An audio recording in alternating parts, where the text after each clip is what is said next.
जय माँ गंधर्पुर वासिनी सद्गुरुदेव एवं गुरु माँ के श्री चरणों में पुत्र का कोटि कोटि नमन। आज हम जानेंगे कि अगर हम संकल्प लेकर के कोई सी साधना करते हैं तो हमें किन किन बातों का विशेष ध्यान रखना चाहिए। भक्तजनों, जब हम संकल्प लेकर अथवा किसी कामना से साधना करते हैं तो उस साधना में अत्यंत सावधानी बरतनी चाहिए, क्योंकि यदि हमने जाने अनजाने में कैसे भी वो साधना खंडित हो जाए तो हमारे जीवन में अत्यंत भयंकर परिणाम सामने आने लगते हैं। सबसे पहले तो जिस भी संकल्प अथवा कामना से साधना करी जा रही है वो उल्टा पड़ जाता है। जैसे अगर किसी के साथ नकारात्मक ऊर्जा जुड़ी हुई है और वो उस नकारात्मक ऊर्जा को हटाने के लिए साधना कर रहा है, लेकिन इस दौरान उसका स्वप्न दोष हो जाए तो इससे वो नकारात्मक ऊर्जा पहले से अधिक तांडव मचाने लगती है और देव दोष मंत्र दोष अलग से लगता है। अगर किसी की साधना स्वप्न दोष के कारण खंडित हुई है तो उससे पहले क्षमा प्रार्थना करनी चाहिए, क्योंकि जो प्रारब्ध निर्माण हो गया है उसे तो भोगना ही पड़ेगा। ऐसे में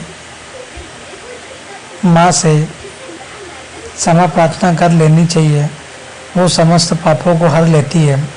उसके बाद दोबारा खंडित हुई साधना को शुरू करके पूरा करना चाहिए। जो लोग साधना के दौरान हस्तमैथुन करते हैं, पति पत्नी दिन में त्यौहार पर संबंध बनाते हैं, उनके धन के रास्ते बंद हो जाते हैं, मानसिक तौर पर पागलपन आने लगता है, बुरे स्वप्न आने लगते हैं। जो लोग कहते हैं हम तो इतनी पूजा पाठ करते हैं फिर भी हम दुखी क्यों हैं, वो देव परीक्षा से दुखी नहीं है बल्कि देव दोषों के कारण दुखी है। गलतियाँ खुद ने कर रखी है, उनकी क्षमा मांगी नहीं है और इल्ज़ाम देवताओं पर लगाते हैं। ऐसे लोगों का और बुरा हाल होता है। कई बार व्यक्ति के ग्रह नक्षत्र इतने बुरे होते हैं कि वो जाने अनजाने एक ही गलती बार बार करता है, फिर खुद ही बैठकर रोता है। मुझे पता है साधना के दौरान वासना 7वें आसमान पर पहुंच जाती है, तो आपको आपकी इंद्रियों पर नियंत्रण रखना चाहिए, क्योंकि अगर गिरे तो दोबारा वहां तक नहीं पहुंच पाओगे।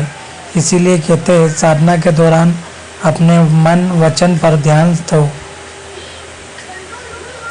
फिल्म सीरियल एंटरटेनमेंट से दूर रहे, क्योंकि साधना एकांत का विषय है, ध्यान योग का विषय है। जब आप संकल्पबद्ध तरीके से साधना करते हैं तो आपको बहुत सारे नियमों का पालन करना चाहिए। अगर आप उन नियमों का पालन नहीं करते हैं तो यकीन मानिए आपको बहुत सारे जीवन में परेशानियों का सामना करना पड़ सकता है। अगर आप भी साधनात्मक जीवन जी रहे हैं और ये गलतियां कर रहे हैं तो आपसे हाथ जोड़कर निवेदन है कि आप साधना के समय पर पूर्ण ब्रह्मचर्य का पालन करें। ब्रह्मचर्य ही संकल्पबद्ध साधना के सफलता का मूल कुंजी है और सफलता तभी प्राप्त होगी जब हम साधना को संकल्पबद्ध तरीके से करेंगे। आज हम देखा प्राय हर साधक के साथ में यही होता है। कुछ साधकों का यह